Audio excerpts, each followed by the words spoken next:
Chers auditeurs, je vous espère en bonne santé.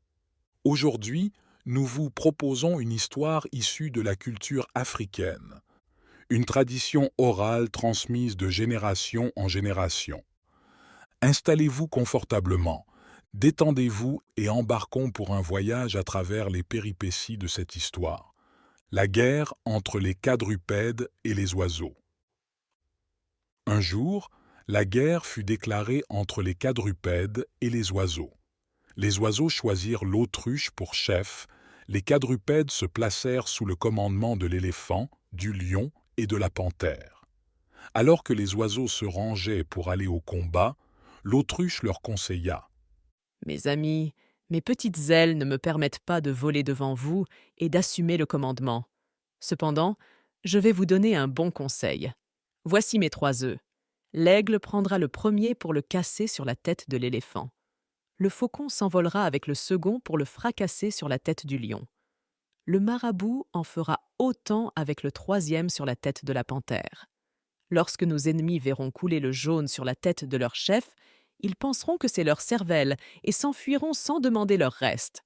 Nos alliés, les abeilles, se jetteront alors sur l'éléphant, le lion et la panthère. Et ce sera la victoire.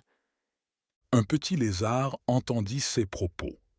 Il se hâta de les rapporter au lion qui prit la chose à la légère. À la guerre, on ne se bat pas avec des œufs d'autruche. Cependant, les oiseaux obéirent à leur chef. L'aigle vola le premier à la rencontre des quadrupèdes. Dès qu'il aperçut l'éléphant, il lui cassa l'œuf sur la tête. La hyène trottait à côté de l'éléphant. Voyant le jaune couler, elle le prit pour de la cervelle. Effrayée, elle se mit à crier « Hélas, hélas, l'éléphant se meurt !» Un instant après, le jaune coulait aussi sur la tête du lion et de la panthère. C'en fut trop pour la pauvre hyène. Morte de peur, elle prit ses jambes à son cou, imitée aussitôt par les autres animaux. Les abeilles attaquèrent alors les 3 chefs quadrupèdes et les obligèrent à se replier.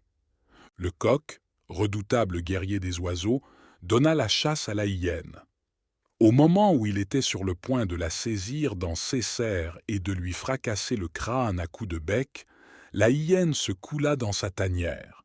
Le coq se posta devant l'entrée et attendit.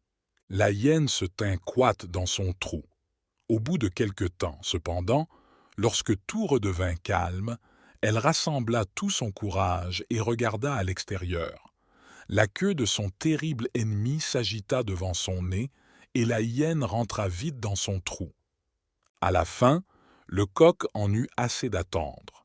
Il arracha 3 de ses plus belles plumes, les planta devant la tanière et s'en alla. Lorsque la hyène risqua un nouveau coup d'œil au dehors, elle revit le panache du coq.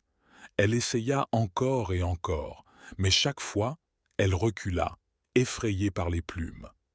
Ainsi, elle finit par mourir de faim dans son trou. Merci de nous avoir écoutés. Si vous avez apprécié cette histoire, n'oubliez pas d'aimer notre vidéo et de vous abonner à notre chaîne pour nous supporter.